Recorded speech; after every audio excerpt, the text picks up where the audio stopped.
Why was the Bible silent about the world's oldest African deities? Have you ever stopped to think about how a book so profound, spanning centuries, could ignore the oldest gods from the continent that birthed humanity? What lies behind this silence, an intentional omission, or has the truth been deliberately erased over time? This journey will challenge everything you believed about biblical history and spirituality. The Bible mentions Canaanite, Babylonian, and Egyptian gods, yet makes no clear mention of the oldest spiritual cult of sub-Saharan Africa. These deities existed before Abraham, before the Exodus, even before the formation of Israel. African spirituality had ancient roots with codes, beliefs, and rituals as organized as any ancient religion. We will delve into the mysteries surrounding this silence. You'll understand the origins of the oldest African gods and what they represented. We'll analyze how the Bible's canonization process filtered which deities were mentioned or omitted. We'll explore why Egypt appears while other equally important African cultures disappear from Scripture. The Bible was not written all at once, nor by a single person. It is a collection of texts spanning millennia, written under different cultural and political influences. The Old Testament was written in a geopolitical context where civilizations like Assyria, Babylon, and Egypt dominated. Biblical theology was formed in constant opposition to these powers. The gods mentioned were primarily the gods of Israel's enemies, part of an ideological confrontation. But what about the African peoples further south?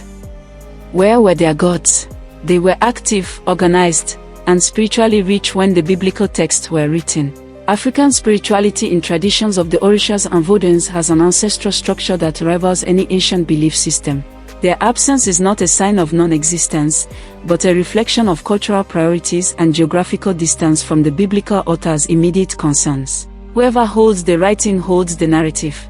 Whoever has access to papyrus, ink, and time writes history. And whoever holds religious and military power chooses what is considered sacred and what is labeled pagan. This silence later served as a tool of spiritual erasure, amplified by European colonialism. Long before the Bible was written, Africans had already developed a living theology. They had rituals, priestly hierarchies, and beliefs about the world's origin and the soul's destiny. In the Yoruba tradition, the Orishas are divine forces representing fundamental aspects of creation. Oxola shaped human beings, Exango governs justice and thunder, Yemanja is mother of the waters. In the kingdom of Kush, which rivaled Egypt, there was an extremely rich spiritual worldview. They believed in spiritual forces governing the world's order and respected nature's cycles. Ethiopia is another ancient cradle of spirituality that existed long before Christianity arrived. Some scholars argue Ethiopian spiritual roots may have influenced early forms of Judaism. The Bible was assembled, organized, and edited by human hands with power and interest. One significant moment was the Council of Nicaea in 325 AD, convened by Emperor Constantine. This was not just theological, it involved state interest and religious unification. Many texts were excluded, considered heretical or inappropriate. Among these were diverse accounts that might have contained references to African spiritual influences. Why is Egypt, a great spiritual wisdom center, almost always portrayed negatively in the Bible? Egypt appears as a place of slavery and oppression, yet was also a place of growth and protection for biblical figures.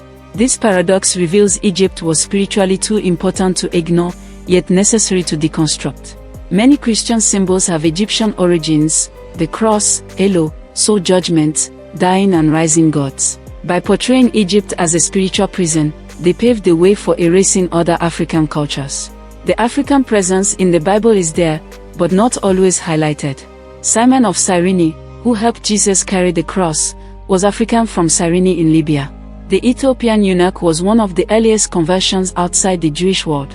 He was a man of high standing from a spiritual kingdom connecting directly with Jesus' message. Africa was present from Christianity's beginning, and with prominence. Moses, the liberator of Exodus, was raised and educated in Egypt. His entire spiritual and cultural formation came from Africa. The Ark of the Covenant bears similarities to sacred objects in Egyptian ceremonies. Hebrew priestly attire resembles that of African priests. Purification rituals existed in older African traditions. Judaism and Christianity did not emerge in a vacuum, they were built within a melting pot of cultures, and Africa was part of this melting pot. There is strong evidence that spiritual erasure of African peoples was carefully engineered over centuries. After Christianity became the Roman state religion, any spiritual manifestation outside church control was seen as a threat. African rituals, dances, and ancestor worship did not fit the European Roman hierarchical model. Silencing African gods also silenced a people's spiritual power, making them vulnerable and malleable. This spiritual colonization was later used to justify slavery and convert black people, imposing a faith that said their customs were evil.